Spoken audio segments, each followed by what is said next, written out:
A very warm welcome to you all. I'm Fiona Israel, your facilitator for this February hot topic, defining and developing the concept of deaf literacy. I'm the Manager of Education and Training here at the Centre for Palliative Care at St Vincent's Hospital, which is a collaborative research centre of the University of Melbourne here in Victoria, Australia.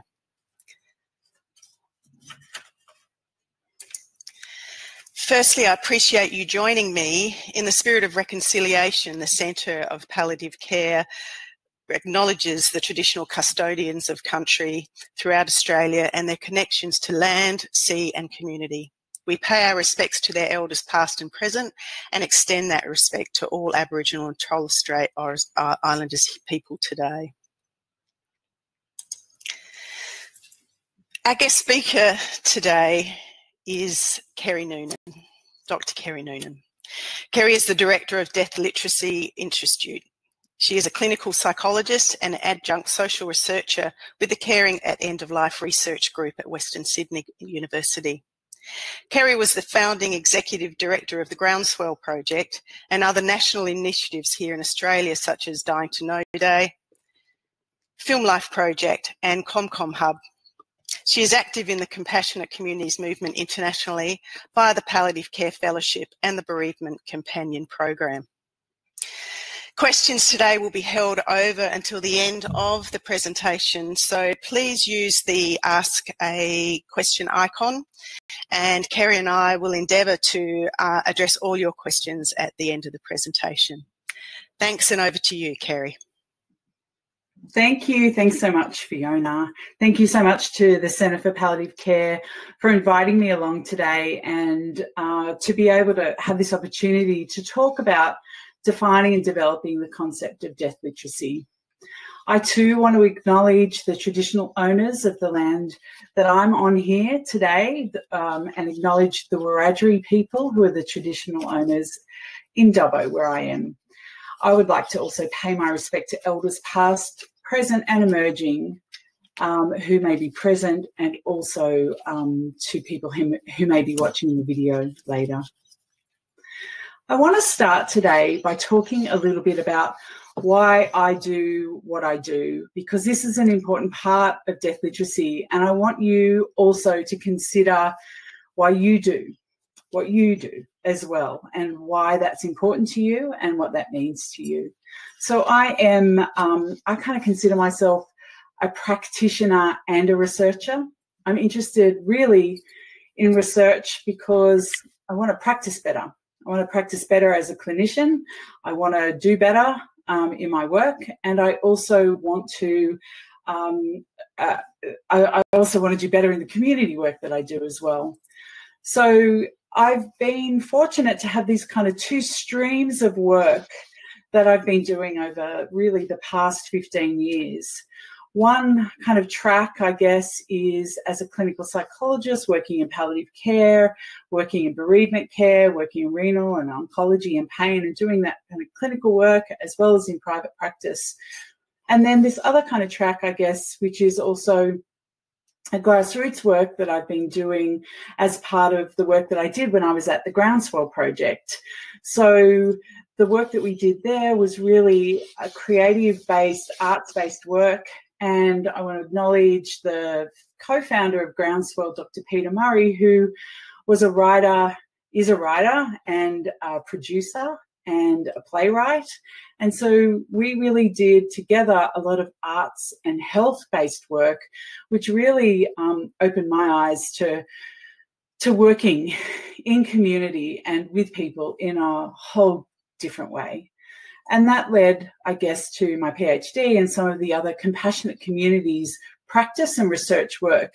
And that has, again, led to the work that I'm now doing at the Deaf Literacy Institute, which really is about providing support to other organisations and communities who are trying to develop deaf literacy concepts in their organisations, their workforces, or in their communities as well. So for me, there's kind of been a bit of a journey there around kind of what's led me here and why I do what I do.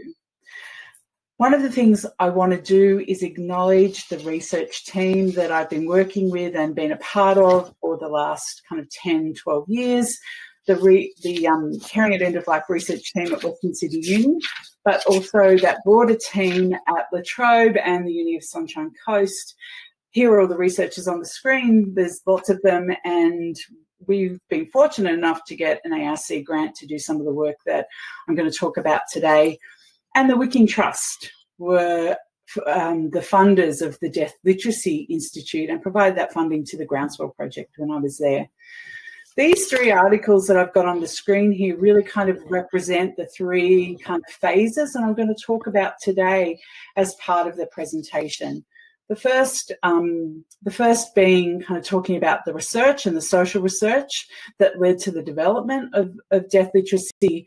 The next being kind of the being able to draw out what is this concept, what is this thing that we call deaf literacy, and why do we call it that? And then finally, a little bit about the Deaf Literacy Index and how we can apply deaf literacy in our clinical work. So each one of those things is kind of a lecture on its own or a whole day workshop on its own. So today, my goal is to really give you some really good information. You can go away and read the articles. You can go and reconnect with the work in lots of different ways. And of course, get in touch with me if you need to as well. So I'm going to start with the work that we did that really started to develop the deaf literacy work, and that was the care. We did a series of projects looking at the way that communities come together to care for someone who's dying. Now, this research was particularly focused on communities that were coming together to care when someone was dying at home or being cared for at home. They may have died in hospital, but the goal for those communities and those families was to die at home. And so there were caring communities, and what we knew is that there were particular things happening.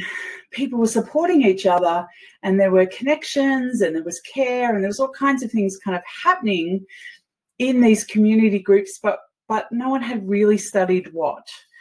So I want to show you, and I want to show you what some of those networks look like. So you can see there are two pictures here. There are two network maps, we call them. The first one is occasion one, and that is in the beginning journey of someone's care. And then the second one is in bereavement. So what we did is we asked people and we did some creative work with people and their networks, carers networks, to come together and draw these maps together. So just on reflection, just have a look. What do you notice about those maps? What you might notice, and what we found in our research, is that over time, connections grew. So you see in that second map how there's more little dots. Each one of those dots is a person. So all of those dots are a person, and can you see that there's more of those little connections now than there were? And over time, what we found is that for the majority of care groups and care connections, there was a change in these care groups, that carers were actively working to bring people in or out or around. And this was a really interesting finding. And we wanted to. So the other thing how this relates to deaf literacy in particular, I want to show you this diagram. Because the other thing I think that's really important about this work is that, can you see, what do you notice when I show people this diagram? Can you notice how there's like a circle there? And then there's kind of like an outer group. There's like a crown almost on the top. And then there's that kind of extra star to the side. Now that's the community nurse and the doctors.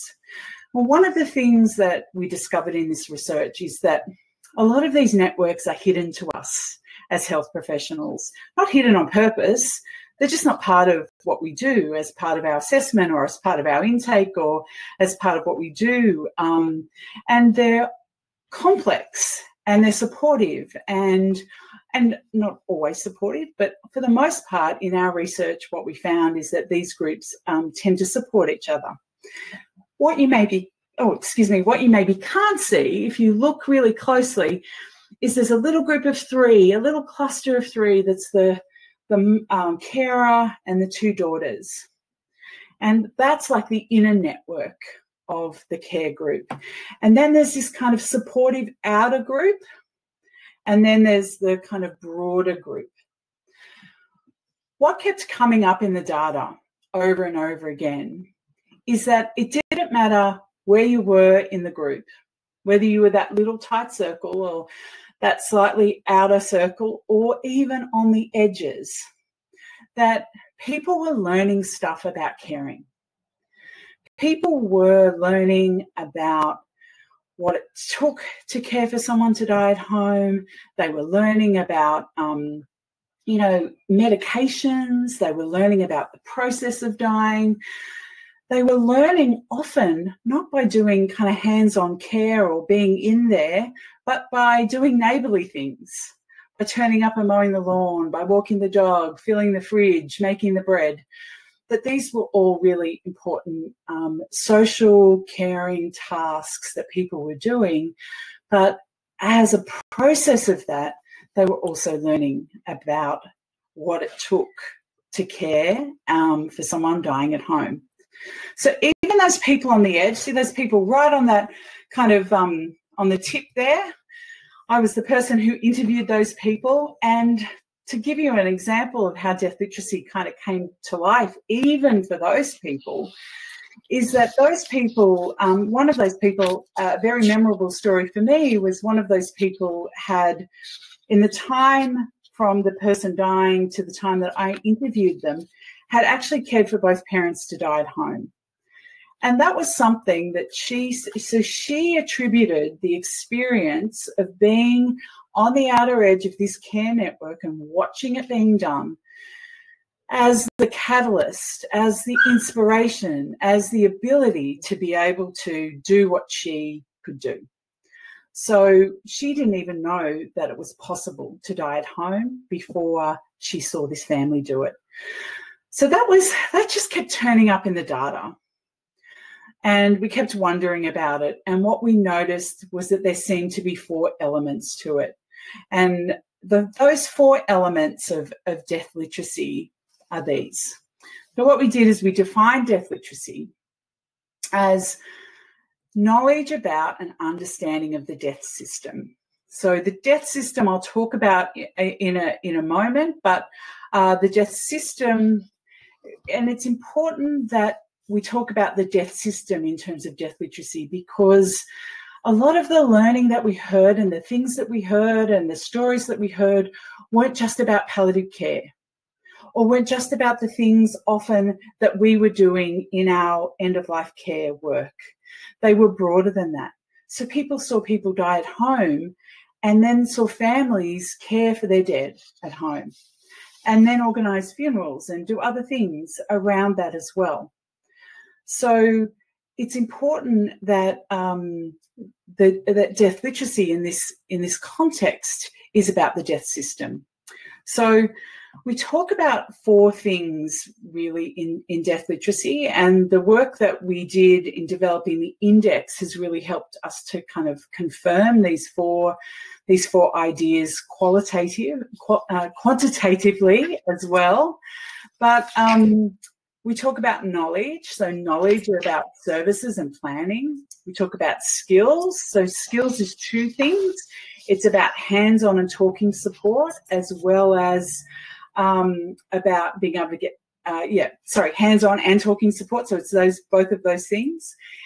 Taking action is about that navigation that I was talking about before. And experience is about being able to utilize connections, use your knowledge in a way to take action. So if I just quickly go back to that diagram, there was always someone in that network who had cared for someone who had died before, or had been involved in care before, or who was there as kind of like a wisdom person. So this was a really important part of the action aspect to death literacy. So let's talk about the death system. And this definition is like super nerdy, and I have a giggle every time I laugh. I have to read it out loud. But Kastenbaum was a psychologist who talked about the death system, and he defined it as the interpersonal, socio-physical and symbolic network through which an individual's relationship to mortality is mediated by society. So it's a massive mouthful, but really for me, I think the main thing really is that the death system invites us to think about those interconnections and the interconnections between families and within families, but also how to the network of relationships and meanings through which one action influences another. We'll talk more about that as we go along. But, we face death really alone in one sense, but in another.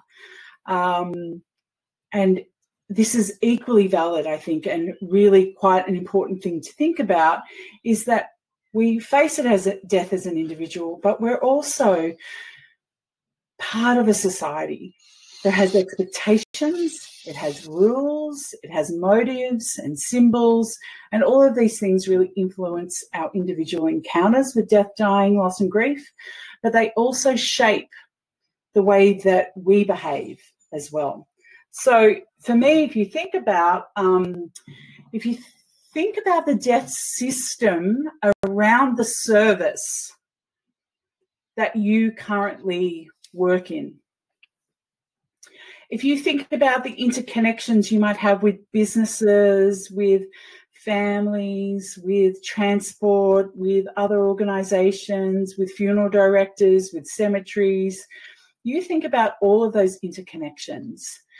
And it's really interesting because as someone who is, I guess, a change maker or someone who's interested in change, and many of us are, and many people who are looking at death literacy as a concept are looking at the space and kind of looking at, well, how on earth can we start to create change in our society so that we can do our palliative care work better, so people are aware of palliative care better, so people are aware of the difference between some of the things that we know are important. How can we do that? Well, the death system, to me, it provides a way for us to think about the levers for change. And what I mean by levers is if I pull one lever here, upstream, what's the impact downstream? So if I provide education for palliative care nurses, or if a service provides education for palliative care nurses about home funeral, I'm just picking something out of the sky, home funeral, what kind of impact does that have on the way that we might talk about home funerals with families down at the other end? What does that mean about the conversations that we might need to have with funeral directors in our area, and so on and so on? You can see how one lever, one idea, can actually set off a whole heap of different ideas and different potentials for change. It also means that we need to think very broadly about how we work outside of our services and outside of our institutions. So there are components and functions of the death system. And again, I'm not going to go through all of these, but if you think about the components, they're people, places, times, objects, and symbols. And the functions of the death system are providing, prediction and warning. And you think about the death system now, post-COVID. Well, are we post-COVID yet? Think about the death system now. Think about the things, the conversations that people have now, the things that have changed in the way that we think about even warning and prediction. How much of that has happened in the past 2 years, it's been incredible how much conversation there's been about how people die and getting access to our dying. All of those things have really been so changed. Think about the use of technology with dying people now, maybe compared to, say, where it was 5 years or 10 years ago, where taking a video or getting someone on FaceTime or even a phone call might have been quite taboo, weird, made us all feel a bit uncomfortable. That some of those things have had to change, and that creates a ripple effect in the death system around change. Okay, so that's the death system. Let's talk a little bit about the Death Literacy Index. So the index, when we were doing this work in communities and really looking at compassionate communities programs and projects, like all kind of community-based work, really, that one of the challenges in the sector all over the world really was trying to show some change or really talk about change, and that, you know, we did a program or we provided some education, and there weren't any really good measures to kind of look at change and explore the concept of change. So we started to play around with the idea of a questionnaire. And one of the things that we did in terms of developing the questionnaire was went out to experts in Australia and across the UK who were using the concept of death literacy. And we wanted to get their perspective and develop, as part of that, a set of questions and a series of questions that would ultimately help us kind of develop the items for the index itself. So the Death Literacy Index, and you can read the full method and analysis and so on in our published article, which is Leonard 21. And again, I can send that to you if you'd like to read more. What we did was, with a representative sample, we were able to develop a 29-item model, which really confirmed there's four aspects of death literacy: skills, experience, action, and knowledge, and helped us to develop a tool to look at those four aspects of death literacy. So let me just show you that. Oh, before I do that, I just want to talk a little bit about, again, kind of just kind of looping back around to the death system and looping back around to some of the findings around the research. So when you're looking at the Death Literacy Index, you'll find that there's questions there about navigating the system. There's questions about cemetery staff and illness. There's questions that kind of follow really the whole continuum of care through to bereavement and the experience of care and what it means to people. So keep that in mind, and I think that's important when you're choosing a tool, because the Death Literacy Index isn't a tool that everyone will like or everyone will use.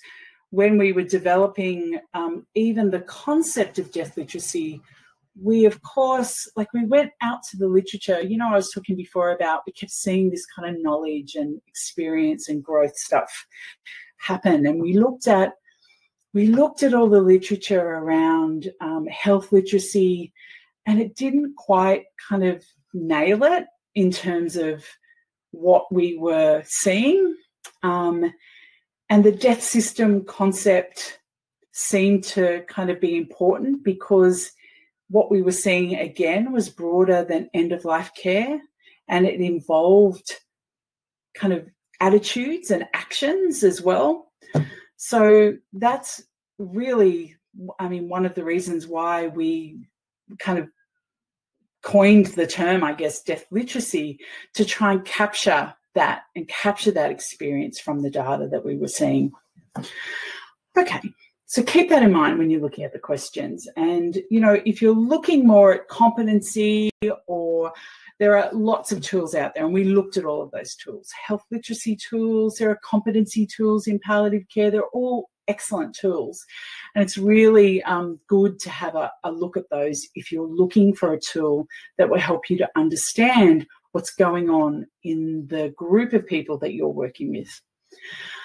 Okay, so again, I'm going to go quickly through these because you can read these in your own leisure, but you'll see that what the index reflects is all of those 4 elements that we talked about earlier. Talking support, hands-on care, questions about your own experiences and what they've meant to you and what impact and how you reflect on them. Questions about factual knowledge. So you'll see in there that there are questions about funerals. There are questions about access to palliative care. Very broad kind of questions about the experience of caring. There's questions about, do you know about the services around you? Now, this really reflects a lot of the compassionate communities work that's happening. So, you know, one of the things that we hope with compassionate communities work is that just like what we saw in those care networks, that even upstream from that, before someone is in the experience of caring for someone who's dying, that they will have some sense of the organisations and the community organisations and palliative care and aged care and these things that and services that will really support them. But they know about that or have even a sense of that or know where to get the information before the event of having to care for someone who's dying. And this one's about support groups. So why use it? And it seems to be there's kind of 3 main reasons that people are using it at the moment. One is for research, so to test a theory. So we did that with the Death Literacy Index when we looked at the connection between death literacy and death anxiety. So that was really kind of like a researchy, nerdy question. What do we know about how these 2 things interact? The other thing that's happening with the DLI, which is massively exciting, is that the DLI is being validated for use in other countries and in other languages. So there's a lot of research happening at the moment in the Swedish version is about to be published, hopefully, and there are other European languages being developed now, including German. And so I know that there's a French-Canadian version happening. I know that Ireland are doing a PhD. They're looking for a PhD student if anyone's super interested. And we are constantly kind of looking at how the scale would develop. So that's research. Evaluation really is what I was talking about before, which is, did X make an impact? Did something we do make an impact? Can using the DLI, and certainly I've done this too with organisations where we use the DLI as a way to understand the workforce and understand a group of community members and their knowledge and their experiences. And that helps tailor the education that follows. And I guess the next part of that is really about community settings and conversation starters. And I think, you know, possibly this is one of the most fun ways to use the DLI, and that is to really use it as a way to kind of think about, start conversations in your community about what we're doing well, what are our strengths, what are our challenges, and I'll talk a little bit about that as well. So the DLI itself is not a clinical tool. That's not to say that someone won't go on and research that and develop it in some way, but the DLI is being used to really look at populations, groups of people, and I'll show you. So this is from, I'm going to come back to that. This is from the original research looking at death literacy across those 4 domains, scales and subscales, across our pilot sites. And you can see Blue Mountains were there, South West Sydney were there, St Nicholas Hospice in the UK, and a group in Tasmania, Care Beyond Cure. And the first column is the mean scaled score out of 10 for the Australian population. So hopefully you can see that. The numbers are a bit small, even for me to read, but I'm looking at a tiny, weeny little screen at the moment. But just take a moment and reflect on those numbers. Reflect on what they tell you. Reflect on what you see.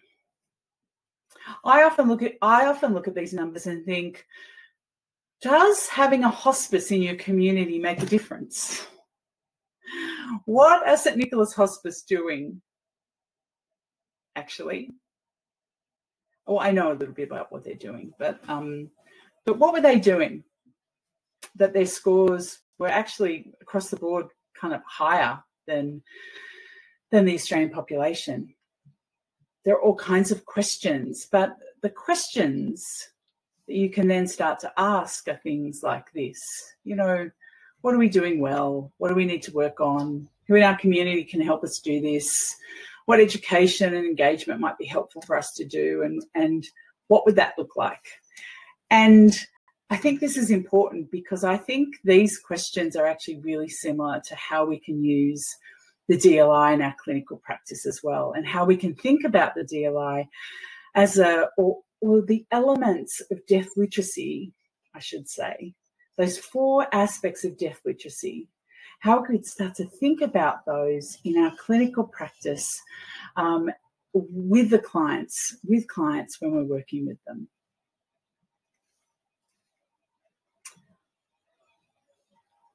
Okay. So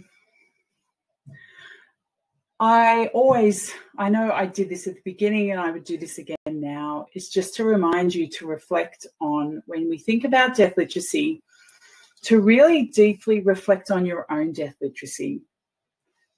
So what personal and clinical experiences have led to your death literacy, your understanding of the death system? So, for example, in my PhD, and I think this has changed actually a lot, but many of the health professionals that I spoke to did not know a lot about what was happening in the community around death education and death literacy work. And so what do we need to know to kind of play with our own knowledge and extend our own knowledge about the work that we do in the end-of-life care space? If you're a nurse, physio, you've probably got heaps of practical skills. Is talking about death hard? Maybe. And this is really important because, and reflecting on our values, I guess, as clinicians, because when we work, and I want to encourage you to be super curious about death literacy with the next 3 clients that you see. And this is why. So when we go out to the public and we ask them about the skills and knowledge that's already out there, this is from a representative sample, and this is pre-COVID. I would love to hear what you think about whether or not these have changed kind of post-COVID. I reckon they have. I reckon there's heaps more knowledge, heaps more skills than there used to be. And unfortunately, it's because people have had to learn quickly about how to care and do all kinds of things because of COVID. But there's a fair chunk of people that have got skills or knowledge around things. So 29% of people that we asked, 18 years and above, have contributed to the hands-on care of a person who's dying. And that's a really specific question. So how do we know if the person sitting in front of us that day has already done this before? How do we know if what those experiences were like? How did those experiences shape their current experience of thinking about being cared for or thinking about getting ready to care for someone in the last few weeks of life or the last few months of life. So I'm guessing you can see those numbers, but 59% had heard of someone dying at home in their community. 29% had done hands-on care. 18% had provided medications to a person who's dying. 20% say they know about the laws regarding disposal of a dead body or funeral arrangements and dying at home. And 33% know how to navigate, say they know how to navigate the funeral industry. So why all of this is important, because the key finding across all of the Death Literacy Index work and thinking about death literacy itself is that experience and personal experience is the biggest is the biggest part of whether or not you are death literate or not. So death literacy is deeply connected to our own personal experiences. So being able to really reflect on our own learning, both clinically and personally, is important. But also, if you're a change maker, an educator, or someone who is also thinking about doing death literacy work in the community, this little graph here is super exciting for me, because if personal experience is most highly correlated with death literacy, then next is family, but next is fiction and books and films and theatre. The next is documentaries, then faith communities, and then, unfortunately, all the way down to school. But that really, I think, potentially provides us with a whole group of people that we can partner with, connect with, and have knowledge about death, dying, loss and grief as well. And I often think schools get a bit of a bad run, actually. My daughter is doing doing poetry at the moment. She's in year 10. And the poem she read to me the other night was all about the war and about loss and death. And I was thinking, oh, what a rich opportunity to be able to talk about death, dying, loss and grief. Not that we did that, but what an opportunity for a school and a classroom potentially to do that. And so many of these learning experiences, this is the other message, I think, if we even go back right to the original research, these learning experiences are happening around us, often unacknowledged, often unknown, often unspoken about, and that people have a lot of death literacy and a lot of experience, but they rarely get to talk about it. And unless you're one of us, like a palliative care person or an end-of-life care person, there's actually very few opportunities to sit down and talk about how crap it was, or to talk about how amazingly brilliant it was to be able to care for someone at the end of their life. Because both of those things and everything in between, of course, are the stories that are out there. Okay, so I just want to finish on some final thoughts. If we're doing this work out in community, and, you know, the Lancet Commission even talked about death literacy and the death system, and that's very exciting. It was really very exciting to see something like the Lancet commissioners talking about death literacy and that broader death system and the role that the death system has in change and being able to support each other. So if we're going to kind of go out and meet, if people are going to become more death literate, say that happens, my question to all of you, or kind of, you know, my reflection around this is, how are we meeting death literate people in our clinics and services? So one example would be, you know, if someone dies in a hospital and wants to take the person home after death, and I've used that a couple of times in this presentation. Does our service support that, enable that? Legally, they can do that. How do we enable that? Are we ready for that? Are we potentially going to get more demands and needs because of people becoming more deaf literate? And what will that mean? How can we also extend our deaf literacy so we can understand what some community members may want? Because I think there's a lot of talk about choices in the end of life space, and that's super important, and we have to keep talking about choices. But actually, I wonder, do people, unless people know, people don't really have access to their choices until they know all of their options around end-of-life care and death care. So I think potentially with the changes that are happening because of COVID and because we're seeing increases in deaf literacy in our community, we're going to need to maybe meet some of these questions and issues in our services as well.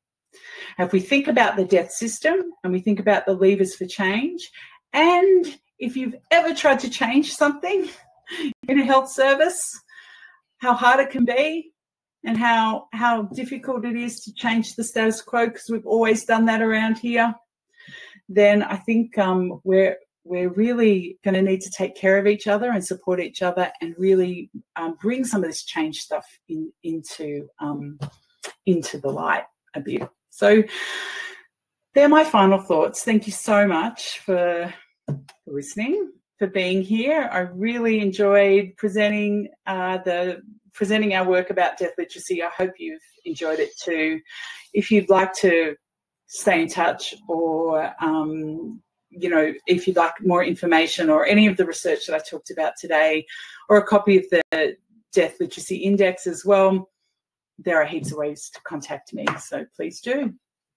Thank you, Fiona. Thanks, Kerry, for a fascinating insight into deaf literacy, and thanks to those of you who've already sent us some questions. I'm just going to have a wee look again.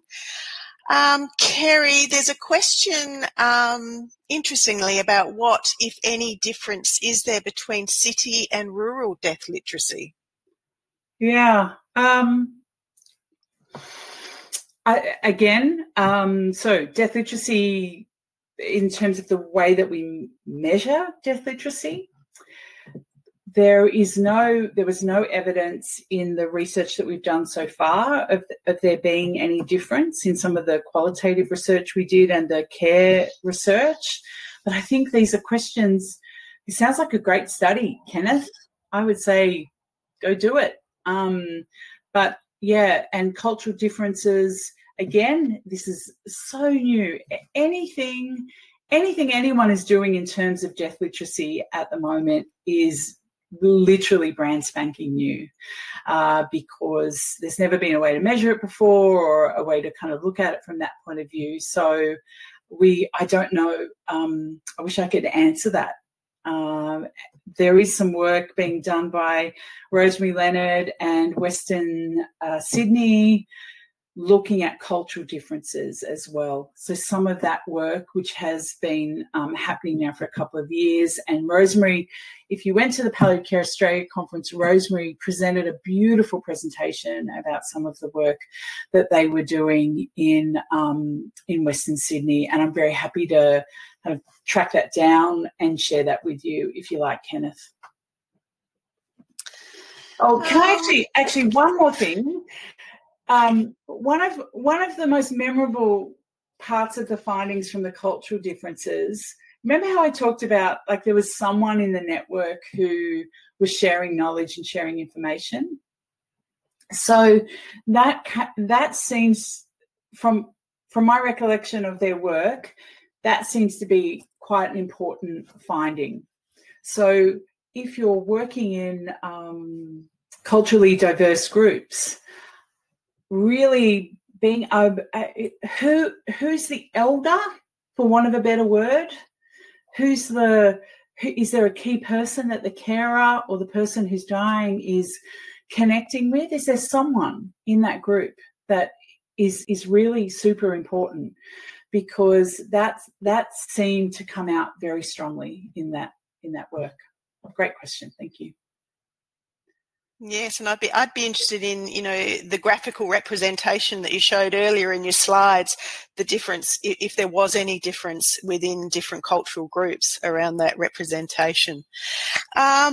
We often think, and you talked a lot about systems, and we often think about health and community and aged care systems, but not the death system so much.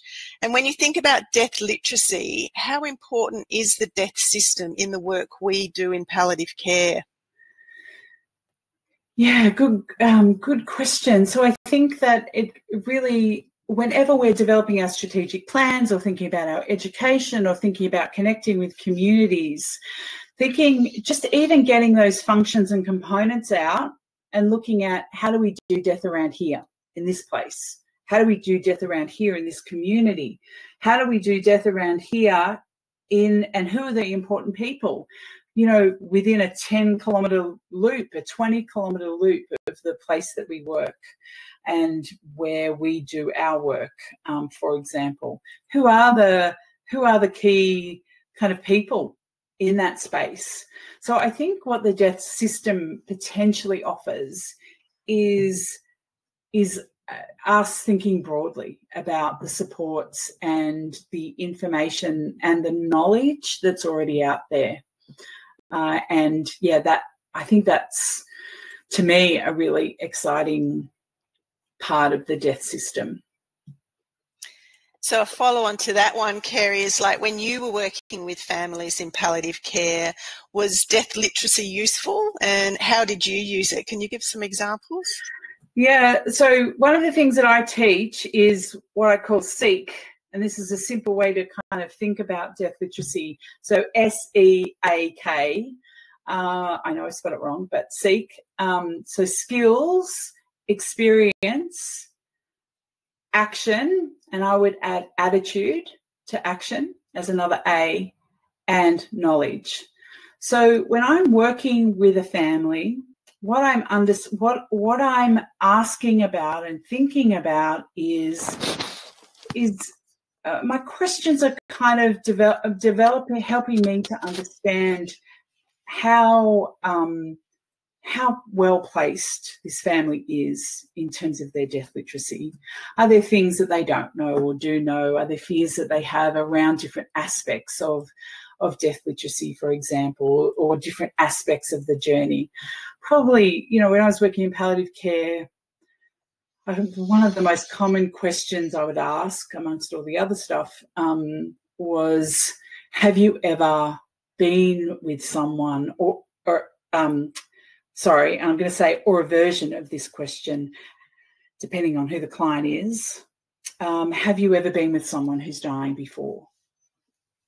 What was that like? What happened?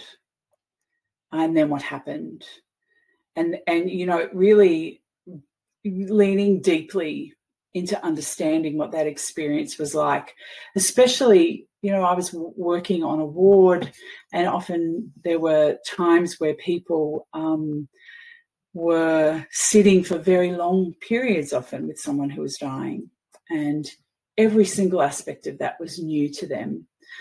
For some people, every single aspect of that felt familiar because they'd done it before.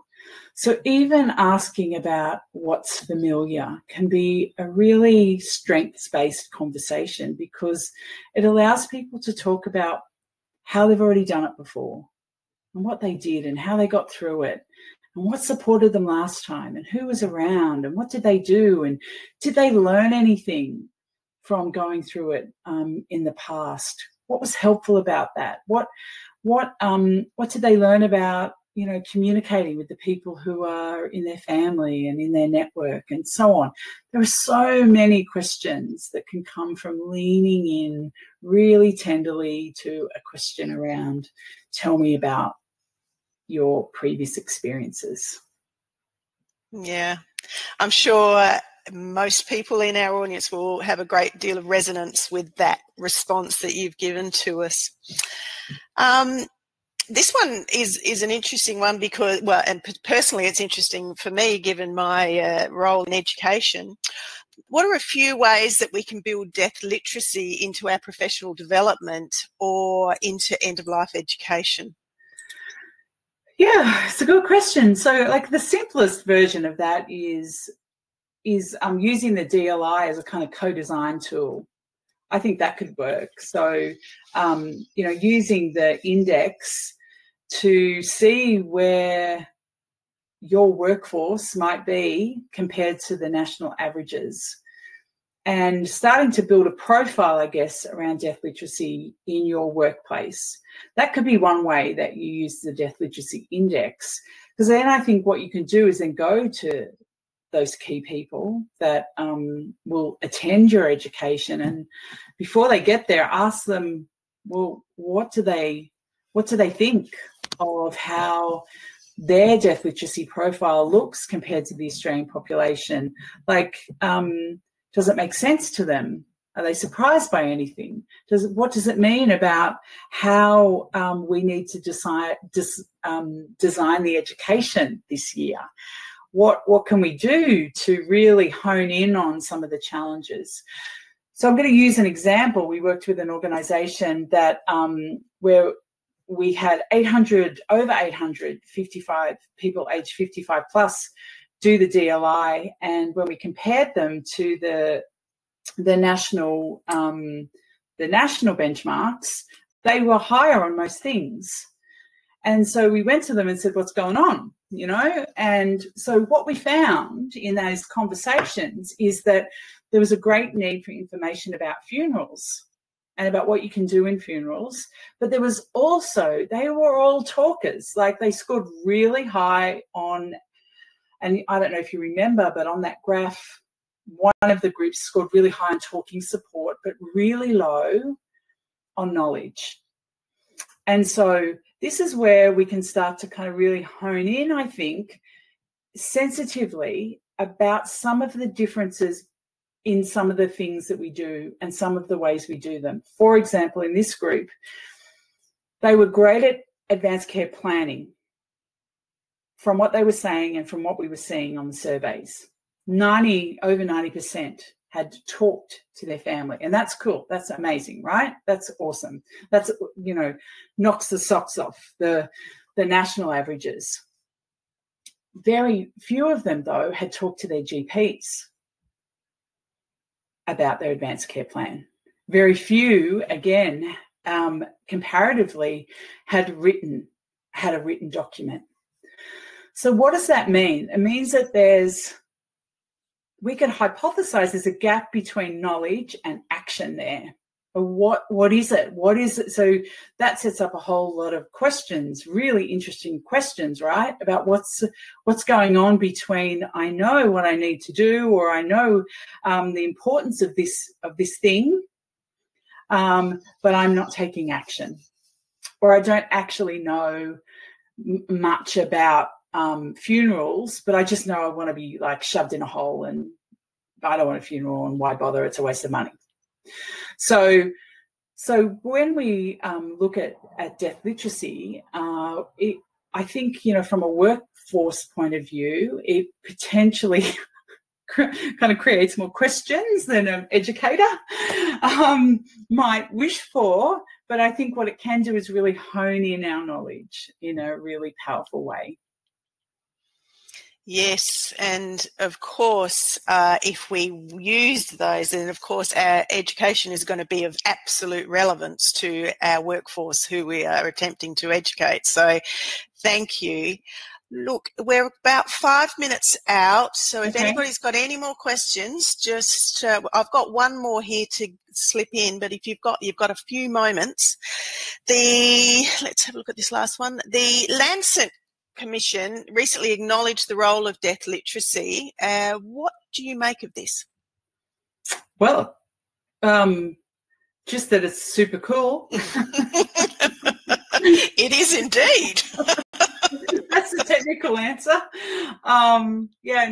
It's really it's great because I think that Lancet Commission was really kind of looking at the value of death and looking at the future and kind of what are kind of the ambitions, I guess, for the future. And one of those ambitions is death literacy for all. That's like my take on it, but you should read the Lancet Commission yourself. They also have a really cool death system map in there, and it's way too complex to put on a slide, but just getting the Lancet document and having a look at that beautiful representation of how complex the system is a great way to even just think about some of the levers for change. So, yeah, the short of it is it's super cool. It is super cool, and I'm going to be looking for that article. Look, thank you. There's a couple of questions there too. I'm not sure if you can see them. A couple more have come in. Yep. As with how COVID has changed discussions around death and dying, has the impact of the implementation of VAD also changed discussions around death and dying in the states that have implemented it? That's a big question for the last 2 minutes, Kerry. Yes, I think so, though I think the knowledge doing gap is still there. So I don't know, some of the feedback that I'm hearing is that people are still unsure about accessing VAD. So there's still, whether you're for VAD or not, it's legal. So people need to get information about that. And there is still, I guess, a gap between the reality of having it legal and the reality of actually doing all the steps to make it happen. So, yeah, certainly. And another one quickly, and is there any evidence that good death literacy can reduce incidents of high bereavement risk? Wow. Such a good Another question. big question. You should do that research, April. These are all questions that are important. I have done some research with a funeral director, and we're starting to explore that and explore, kind of more or less. We're starting to. One of the things they're interested in is how do practices around funerals support bereavement, and whether or not there is some evidence to show it reduces the incident of bereavement risk. I think that's a really interesting and important next step in the research. So I encourage you to do that research, or anyone listening to do that research, but we're kind of chipping away at it too, and I'm happy to share that more. Great. Well, look, thank you, Kerry, and thank you to all of you who have provided us with some questions today, and indeed for attending. The video from today's hot topic will be available on our website late next week, and we look forward to having you all at our next topic event, which will be coming up in May this year. Thanks, Kerry, and thanks, everyone. Thanks, Fiona.